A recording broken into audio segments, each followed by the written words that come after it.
अगर आप भी पॉलिटेक्निक एंट्रेंस एग्जाम 2024 को क्रैक करके अपनी मनचाही ब्रांच और मनचाहा कॉलेज पाना चाहते हैं तो आज की इस वीडियो को कंप्लीट जरूर से जरूर देख लीजिएगा। डियर स्टूडेंट्स, इस वीडियो के माध्यम से कुछ 5 टिप्स मैं आप सभी लोगों को प्रोवाइड कराने वाला हूं, जिनको अगर आपने फॉलो किया तो आप पॉलिटेक्निक एंट्रेंस एग्जाम को क्रैक करेंगे, साथ ही साथ अपनी मनचाही ब्रांच और मनचाहा कॉलेज जरूर से जरूर पाएंगे। डियर स्टूडेंट्स, आप सभी लोगों ने कई लोगों को ये कहते हुए सुना होगा कि पॉलिटेक्निक एंट्रेंस एग्जाम काफी आसान होता है, कोई भी इसको आसानी से क्रैक कर सकता है। कई सारे लोग ऐसे भी बोलते हैं कि यार 10 नंबर पाने वाले को ही पॉलिटेक्निक में एडमिशन मिल जाता है, क्यों इतना ज्यादा आप परेशान हो। तो डियर स्टूडेंट्स, आपको हम ये बता दें कि ये तो सच्चाई है कि अगर आप 10 नंबर पाएंगे ना, फिर भी अगर आप एडमिशन लेना चाहेंगे तो आपका एडमिशन हो जाएगा, लेकिन किस कॉलेज में होगा, कौन सी ब्रांच मिलेगी, जरा इस पर भी विचार कर लीजिएगा। जो लोग इस तरह की राय देते हैं कि कम नंबर पाने वाले को भी गवर्नमेंट कॉलेज मिल जाता है, तो गवर्नमेंट कॉलेज मिल तो जाता है, लेकिन जो ब्रांच आप चाहेंगे वो ब्रांच आपको नहीं मिलेगी। और अच्छी ब्रांच से अगर आप डिप्लोमा नहीं करेंगे तो बाद में आपको जॉब में प्रॉब्लम होती है। इसीलिए अगर आपको टॉप ब्रांच चाहिए, साथ ही साथ टॉप 10 कॉलेज में से आपको अपना कॉलेज चाहिए, तो आपको तैयारी अच्छी तरीके से करनी चाहिए, क्योंकि जब आपकी अच्छी रैंक आएगी तभी आपके रैंक के हिसाब से आपको अच्छा कॉलेज और अच्छी ब्रांच मिलेगी। तो डियर स्टूडेंट्स, आइए वीडियो को स्टार्ट करते हैं। वीडियो को कहीं पर भी स्किप मत करिएगा। अगर आपको वीडियो नहीं देखना है तो अभी स्किप कर दीजिए, क्योंकि आधा अधूरा ज्ञान खतरनाक होता है। पूरा वीडियो देखेंगे तब आप सभी लोगों को सही जानकारी मिल पाएगी और उसका लाभ भी आप सभी लोगों को मिल पाएगा। डियर स्टूडेंट्स, हमने यहाँ पे लिख रखा है पॉलिटेक्निक एंट्रेंस एग्जाम 2024। खासकर मैं ये 2024 का जो पॉलिटेक्निक एंट्रेंस एग्जाम अभी होने वाला है उसकी बात मैं करने वाला हूं। और खासकर यहाँ पर जिस पॉलिटेक्निक एंट्रेंस एग्जाम की बात करने वाला हूं, मैं यूपी स्टेट की बात डियर स्टूडेंट्स यहाँ पर करने वाला हूं। तो अगर आप स्टेट यूपी से हैं तब ये आपके लिए ज्यादा बेनिफिशियल है। अदर स्टेट के आप स्टूडेंट हैं तब भी इसमें से कई सारी चीजें वो हैं जो आप सभी लोगों के लिए हेल्पफुल साबित हो सकती हैं। तो डियर स्टूडेंट्स, कुल यहाँ पर 5 टिप्स आपके सामने लिखा हुआ है, जिसको मैं एक्सप्लेन करूंगा और इनको बचे हुए समय में आपको फॉलो करने का प्रयास करना है। अगर आप इनको फॉलो करते हैं तो पूरी उम्मीद है कि आप सफलता जरूर जरूर प्राप्त कर लोगे। पहले मैं आपको ये बता दूं डियर स्टूडेंट्स कि इस वीडियो के माध्यम से मैं आपको कोई ऐसा जादू नहीं देने वाला हूं, कोई ऐसा रामबाण नहीं देने वाला हूं कि कुछ करोगे नहीं, चौड़े होकर के लेट जाओगे और आपका एंट्रेंस एग्जाम क्रैक हो जाएगा और मनचाही गवर्नमेंट कॉलेज और मनचाहा ब्रांच आपको मिल जाएगा। ऐसा नहीं होने वाला है। पढ़ना तो पड़ेगा। अगर आप बिना पढ़े पाना चाहते तो हमारे पास ऐसी कोई स्ट्रेटजी नहीं है। मैं आपको डायरेक्शन दिखा रहा हूं, तरीका बता रहा हूं, उसको आपको फॉलो करके मेहनत करनी पड़ेगी। तो यहाँ पर देखिए, पहला टिप्स जो है वो है नो द पैटर्न। पहले आपको अपने पैटर्न को जानना है। मैं इसके बारे में डिटेल में डिस्कस करूंगा, टाइम मैनेजमेंट के बारे में बात करूंगा, नोट्स प्रिपरेशन के बारे में बात करूंगा, ऑफिशियल सिलेबस को कैसे फॉलो करें वो हम बात करेंगे, प्रीवियस ईयर पेपर हमें सॉल्व करना है, कहां से मिलेगा, कैसे उसको हम सॉल्व करेंगे, साथ ही साथ टाइम एलोकेशन जो है उस पर भी हमें फोकस करने की आवश्यकता है। तो आइए डियर स्टूडेंट्स, वन टॉपिक के बारे में यहाँ पर हम डिस्कस करते हैं। वीडियो बहुत इंपॉर्टेंट है, कंप्लीट जरूर जरूर देखिएगा। Know the pattern. सबसे पहले जो एग्जाम आप देने जा रहे हैं उस एग्जाम का पैटर्न आपको पता होना चाहिए। अभी हम बात किसकी कर रहे हैं? यूपी पॉलिटेक्निक एंट्रेंस एग्जाम 2024 की। एग्जाम पैटर्न क्या होगा डियर स्टूडेंट्स? आपका जो एग्जाम होगा, सबसे पहले तो आप जान लीजिए कि आपका एग्जाम ऑनलाइन होगा। ध्यान सुनिए, आपका एग्जाम ऑनलाइन एग्जाम होगा, पहला पॉइंट है। दूसरा पॉइंट, आपका जो पेपर होगा वो 2 घंटे 30 मिनट का होगा, ठीक है। और अगली चीज आपको जो ध्यान रखना है, आपका जो एग्जाम होगा उसमें क्या क्या आएगा? फिजिक्स आएगी, प्लस केमिस्ट्री आएगी और प्लस क्या आएगा? मैथ्स आएगा। ये 3 सब्जेक्ट्स उसमें पूछे जाएंगे। फिजिक्स और केमिस्ट्री दोनों मिला करके 50% आएगा और मैथ्स जो होगा वो 50। जानता हूं ये सब चीज आप लोग जानते हैं, लेकिन एक बार एक्सप्लेनेशन के पहले सारी बातें बताना जरूरी है, क्योंकि इन्हीं सारे टॉपिक को लेकर के हम आगे बढ़ेंगे। बोर मत होइए, ध्यान से सुन लीजिए और नोट भी कर लीजिएगा, क्योंकि ये चीज आपको बहुत कम लोग बताएंगे, ठीक है। फिजिक्स और केमिस्ट्री मिला के 50% और ये कुल मिला करके आपके एग्जाम में 100 क्वेश्चन आएंगे। कितने क्वेश्चन भैया? 100 क्वेश्चंस आपके एग्जाम में पूछे जाएंगे, जिसमें से 50 क्वेश्चन जो होगा फिजिक्स प्लस केमिस्ट्री का होगा और 50 क्वेश्चंस अकेला मैथ्स का होगा। जिसकी मैथ्स अच्छी होगी ऑलरेडी वो फोड़ करके आएगा और मैथ्स में ही ज्यादा मेहनत करने की आवश्यकता है। सबसे खास बात यह है कि पिछली साल से निगेटिव मार्किंग हटा दी गई है, निगेटिव मार्किंग नहीं होगी। अगर हम कहें तो ये अच्छी बात नहीं, निगेटिव मार्किंग हटा देना अच्छा नहीं है। क्यों नहीं अच्छा, वो बाद में डिस्कस करेंगे। कुल मिला के अभी मैंने आपको आपके एग्जाम पैटर्न के बारे में, सिलेबस के बारे में सब कुछ मैंने आपको बताया कि आपका एग्जाम ऑनलाइन एग्जाम होगा, साथ ही साथ आपका पेपर 2.5 घंटे का होगा। फिजिक्स केमिस्ट्री और मैथ्स आएगी, 50% फिजिक्स और केमिस्ट्री मिला के मतलब साइंस होगा। और मैथ्स 50% आएगा। ओवरऑल आपके जो है 100 क्वेश्चन होंगे, 50 क्वेश्चन फिजिक्स और केमिस्ट्री मिलाकर होंगे और 50 क्वेश्चन मैथ्स का होगा। निगेटिव मार्किंग नहीं होगी। एक क्वेश्चन के लिए आपको 4 मार्क्स दिए जाएंगे। 4 नंबर का एक क्वेश्चन होगा। 2023 के पहले अर्थात पिछले वर्ष के पहले निगेटिव मार्किंग होती थी, लेकिन पिछली वर्ष से भी निगेटिव मार्किंग नहीं हो रही है, इस बार भी नहीं होगी। 2024 में आगे ये नियम बदल भी सकता है, वो अलग चीज है। तो अभी आप लोगों ने अपने एग्जाम का पैटर्न समझ लिया। अपने एग्जाम के पैटर्न को समझने के बाद अब आप देखिए कि आपके पास टाइम कितना बचा हुआ है। जैसे आपको लगता है कि सर हमारे पास अब केवल और केवल 10 दिन बचे हुए हैं, इस 10 दिन में हमें क्या करना है, पूरी प्रिपरेशन कर लेनी है। जब आपको 10 दिन में पूरी प्रिपरेशन कर लेनी है तो 10 दिन के लिए आपको अपना ऑफिशियल सिलेबस फॉलो करना है। अब आप कहोगे सर कि ऑफिशियल सिलेबस हमें मिलेगा कहाँ? ऑफिशियल वेबसाइट पे मिलेगा। साथ ही साथ मैंने यहाँ पर बता दिया, देखो होता क्या है कि इस समय बहुत सारे राय बहादुर आ चुके हैं, बहुत सारे लोग राय दे रहे हैं ऑनलाइन ऑफलाइन। जिनको पॉलिटेक्निक के बारे में पता है, जिनको नहीं पता है, इधर उधर से लोग बताते हैं। तो मैं आप सभी लोगों से हमेशा यही कहता आता हूं और हमेशा यही कहूंगा कि आपको खुद पे भरोसा होना चाहिए। मार्केट में बहुत सारी टेक्स्ट बुक्स अवेलेबल हैं, साथ ही साथ आप ऑनलाइन जहां से फॉर्म अप्लाई किए थे या ऑफिशियल वेबसाइट से भी जाकर के अपना सिलेबस आप डाउनलोड कर सकते हैं। अगर हम यहाँ ग्रुप ए की बात करें, मेनली हम ग्रुप ए की ही बात कर रहे हैं, अगर हम ग्रुप ए की बात करें डियर स्टूडेंट, तो आपका जो ऑफिशियल सिलेबस है वो 10th लेवल की क्या है, 10th लेवल की मैथ्स है और साइंस है। ठीक है, 10th लेवल की मैथ्स और साइंस होती है आपके सिलेबस में। लेकिन ये जो एनसीईआरटी की बुक है इसके अकॉर्डिंग नहीं, ठीक है, एनसीईआरटी के अकॉर्डिंग नहीं। जो पुराना सिलेबस था अभी वो सारी चीजें इसमें पूछी जाती हैं, तो आप एक टेक्स्ट बुक ले लेंगे, उसके हिसाब से आप देखेंगे, ठीक है ना। और उसके बाद उसमें जब देखो टाइम का मैनेजमेंट आपको उसी हिसाब से करना है। जैसे आपने क्या देखा कि हमारे पास टोटल सपोज करिए कि 25 चैप्टर फिजिक्स में है, 25 केमिस्ट्री में है, 50 चैप्टर ये हो गया और कुल मिलाकर के 30 चैप्टर हमारा इसमें है, तो 80 चैप्टर हमारे पास हो गए। अब ये जो 80 चैप्टर हैं, इस 80 चैप्टर को तो सारे चैप्टर्स को आपको नहीं पढ़ने की आवश्यकता है। अभी आपके पास एक टॉपिक, एक चीज और होना चाहिए, क्या? Previous year paper. ये रामबाण है भाई, आपके पास प्रीवियस ईयर पेपर कोई ना कोई जरूर से जरूर होना चाहिए। आप मार्केट से जाकर के प्रीवियस ईयर पेपर उठाइए और देखिए ऐसा कौन सा टॉपिक है जिससे हर वर्ष एग्जाम में क्वेश्चन पूछा गया है।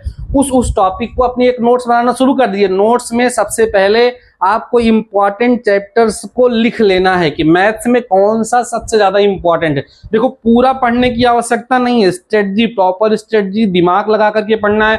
ये नहीं बैल की तरह शुरू हो गए आज हम 500 क्वेश्चन सॉल्व करेंगे, आज हम 5 घंटे लगातार बैठ के टिके करेंगे। अरे आपको आया क्या, जरा इस पर भी ध्यान दे लीजिए। सेल्फ स्टडी मस्ट है, सेल्फ स्टडी मस्ट है। सेल्फ स्टडी नहीं करेंगे तो कोई भी आपको कुछ नहीं करा पाएगा। सेल्फ स्टडी तो आपको करना ही पड़ेगा। तो क्या करना, आप नोट्स बनाना शुरू करिए। सबसे पहले मैथ्स में कौन कौन सा चैप्टर इंपॉर्टेंट है, कैसे जानेंगे मैं बताऊंगा, क्या नहीं आप खुद जान पाओगे जब आपके पास प्रीवियस ईयर पेपर होगा, टेक्स्ट बुक होगी। देखो दूसरे के भरोसे तैयारी नहीं होती यार, बुक नहीं ली हो तो बुक ले लो और एक प्रीवियस ईयर पेपर ले लो, ठीक है ना। ऑनलाइन भरोसे मत रहिए, पढ़ोगे नहीं तो कोई मतलब नहीं है, ठीक है। भविष्य के इंजीनियर बनना चाहते हो, बुक भी लेने की क्षमता नहीं है, बुक भी नहीं लेना चाहते तो कोई मतलब ही नहीं यार, मत करो, क्यों एंट्रेंस एग्जाम दे रहे हो, खाली फालतू परेशान हो। तो इसलिए 200-300 रुपए जो खर्चा है उसको खर्चा करिए, ठीक है, ज्यादा सोचिए विचारिए नहीं। अभी आपका जो मैथ्स का इंपॉर्टेंट चैप्टर, अपनी नोट्स उठाइए, नोट्स बनाना शुरू करिए। मैथ्स के कौन कौन से चैप्टर ऐसे हैं जिन्हें हमें पढ़ना है। सपोज करिए अपनी क्षमता का आकलन करिए। आपको लगता है कि मेरे पास सर 10 दिन बचा हुआ है, किसी के पास 10 दिन हो, किसी के पास 15 दिन हो, किसी के पास 20 दिन हो, सबके लिए मैं बता रहा हूँ 10 दिन आपका समय बचा हुआ है। अब 10 दिन में मैथ्स का आप कितना चैप्टर तैयार कर सकते हो, जरा ये सोचो, ठीक है ना। सपोज करिए आपको लगता है कि मैथ्स का 2 चैप्टर मैं एक दिन में कवर कर सकता हूं, तो चलो ठीक है, वो आप 20 चैप्टर 20 चैप्टर्स के जो इंपॉर्टेंट चैप्टर है उनको एक कैटेगरी वाइज लिख लीजिए कि सबसे पहले ये ज्यादा इंपॉर्टेंट, फिर ये ज्यादा इंपॉर्टेंट, फिर ये ज्यादा इंपॉर्टेंट। पहले इसको तैयार करूंगा, फिर इसको तैयार करूंगा, फिर इसको तैयार कहां से करोगे, ये नहीं कि मैं जो पढ़ा रहा हूं पढ़ते चले, नहीं, आपको तैयारी अपने हिसाब से करनी है। मान लो मैथ्स है, मैं इसको जरा मिटाता हूं, ध्यान से हमारी बात को सुनिएगा, स्किप मत करिएगा। इतना अच्छा वीडियो आपको शायद पूरे यूट्यूब पर नहीं मिलेगा जो मैं आपको बता रहा हूं। नोट्स बनाना शुरू करेंगे, मैथ्स का चैप्टर लिखना है, आपको इंपॉर्टेंट चैप्टर लिखना है। सपोज करिए आपको लगा कि सर ट्रिग्नोमेट्री जो है वो मैथमेटिक्स में सबसे ज्यादा इंपॉर्टेंट है, सबसे ज्यादा क्या है, इंपॉर्टेंट है। इससे, और मैं बता भी दूं, इससे 5 to 7 क्वेश्चन हर साल पूछे जाते हैं। 5 क्वेश्चन भी पूछा गया तो 20 नंबर अकेली ट्रिग्नोमेट्री आपको दिलवा के जा रही है। ऐसा मैं नहीं कह रहा हूं, ऐसा आप भी देखेंगे तो आपको मिलेगा, जरा चेक करिएगा। तो इसके बाद आपको लगा ट्रिग्नोमेट्री, उसके बाद दूसरा चैप्टर आप कोई और लिखिए, तीसरा कोई और लिखिए, चौथा। इस तरीके से अगर आपको लगा कि सर मैं केवल 10 चैप्टर तैयार कर सकता हूं, मेरी इतनी क्षमता से ज्यादा मैं तैयार व्यार नहीं कर पाऊंगा, तो मैं कहूंगा केवल 10 चैप्टर तैयार करो, उसके बाद भी आपको मनचाही कॉलेज, मनचाही ब्रांच मिलेगी। तो चैप्टर का नाम यहाँ लिखिए, इससे पहले ट्रिग्नोमेट्री हो गई, फिर आपने लिख दिया कोऑर्डिनेट ज्योमेट्री, हमें ज्यादा इंपॉर्टेंट लग रहा। अपनी देखिए, अपना भी दिमाग प्रयोग करिए, अपने सीनियर्स की भी हेल्प लीजिए, और हम भी बताएंगे आपको। कोऑर्डिनेट ज्योमेट्री दूसरे नंबर पर इंपॉर्टेंट है। इस तरीके से मैथ्स के 10 इंपॉर्टेंट चैप्टर आप अपनी नोट्स में लिखिए, केवल देखना नहीं है। आज का जमाना क्या हो गया है, ऑनलाइन क्लास चल रही है ना, ऑनलाइन क्लास चल रही है, मोबाइल लेकर के बैठे हैं, ये इसे पढ़ रहे हैं, केवल पढ़ रहे हैं, तैयार कुछ भी नहीं हो रहा है। तो ऐसे नहीं करना है, कॉपी और पेन लेकर के नोट्स बनाना है, देखना है, समझना है, जैसे ऑफलाइन क्लास में होता है वैसे आपको करना है।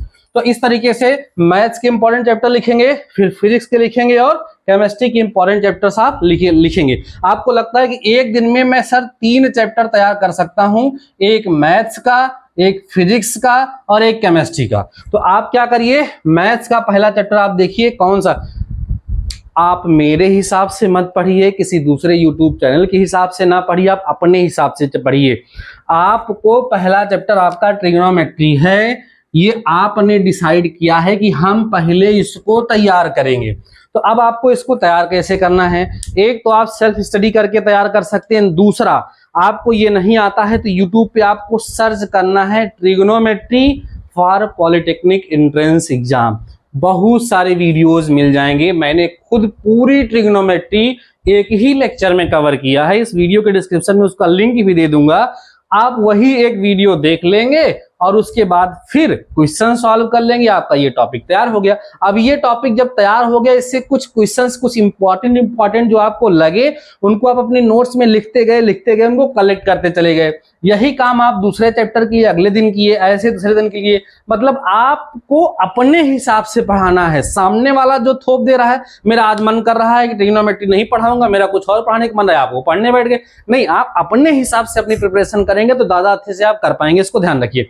तो ऐसे चैप्टर वाइज आपको यूट्यूब पे सर्च करना है, सर्च करके उन चैप्टर्स के कंसेप्ट को सीख करके उसके बाद फिर आपको उसकी प्रॉब्लम सॉल्व करनी है, तो ये आपका तैयार हो जाएगा। ऐसे यही काम आपको फिजिक्स में करना है, यही आपको केमिस्ट्री में करना है। जो चैप्टर आपको तैयार करना है यूट्यूब पे सर्च करिए, जबरदस्त लेक्चर आपको मिल जाएंगे।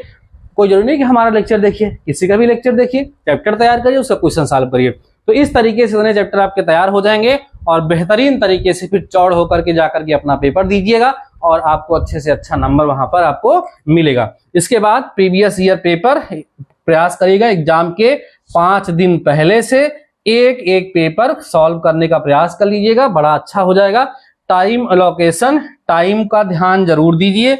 जैसे होता क्या है कि जैसे आपने ये वीडियो देखा, इस वीडियो को देखने के बाद आपके अंदर जोश आ गया, आपने कहा कि आज तो हम बात के बाद पढ़ेंगे ही पढ़ेंगे, लेकिन आपका टाइम जो है वो फिक्स नहीं हो पा रहा है, आप पढ़ ही नहीं पा रहे हैं, वो टाइम ही नहीं दे पा रहे हैं, तो फिर उस समय दिक्कत होगी।